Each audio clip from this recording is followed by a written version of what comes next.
SS news AP నిజాలు నిర్భయంగా. సోమిరెడ్డి చంద్రబాబు రెడ్డి గారు రెండో పంట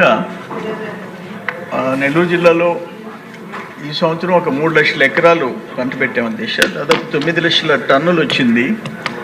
దాంట్లో 1000 పదులు కొనమని చెప్పారు ఎఫ్సిఐ ద్వారా. దానికి కూడా మేము ప్రిపేర్ అయిపోయినాం అధ్యక్ష. 1000 పదులు ఏవద్దని కూడా ఒక సూచన చేశాం. కానీ కేఎన్ఎం ఇతర వెరైటీలు కూడా మనం ఇంతవరకు ప్రొక్యూర్మెంట్ స్టార్ట్ చేయలేదు అధ్యక్ష. కోవూరు, సర్వేపల్లి, కావలి నియోజకవర్గాల్లో 3 లక్షల ఎకరాలు 9 లక్షల టన్నుల ధాన్యం దిగుబడి వచ్చింది అధ్యక్ష.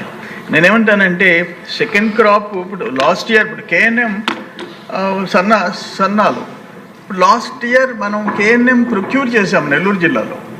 ఇప్పుడు మనం ప్రొక్యూర్ చేయకుండా ఉన్నాం. దానివల్ల మేము రైతులకి సమాధానం చెప్పుకోవాల్సిన అవసరం ఉంది. ఇప్పుడు సెకండ్ క్రాప్ ఇప్పుడు రాష్ట్రం అంతా ఫస్ట్ క్రాప్ అయితే మాకు సెకండ్ క్రాప్. ఇప్పుడు ఒక్కొక్క సంవత్సరం 2014-19లోనే మనం 13,000 చిల్లర చేసాం. 17-18లో 49,000 టన్నులు చేసాం.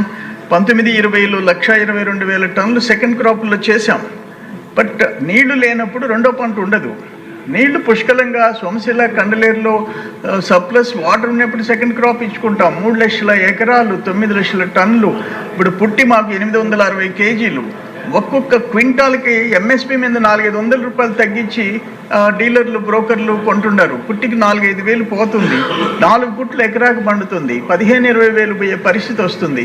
అందుకని మధ్యాహ్నం భోజనానికైనా సరే ఈ సన్నాల కింద ప్రిఫర్డ్ వెరైటీ ప్రొక్యూర్ చేయాలని మీ ద్వారా మంత్రి గారికి నేను రిక్వెస్ట్ చేసుకుంటున్నాను. ఇది ఇంపార్టెంట్. దీని మీద 1-2 డేస్లో 1-2 రోజుల్లో నిర్ణయం తీసుకోమని చెప్పేసి నేను అందరి తరఫున, జిల్లా రైతుల తరఫున వేడుకుంటున్నాను అధ్యక్ష. మద్దిపాటి వెంకటరాజు గారు నోట్ చేసిన అధ్యక్ష. సంబంధిత మంత్రి గారు తెలియజేసి తగు చర్యలు తీసుకున్నారు.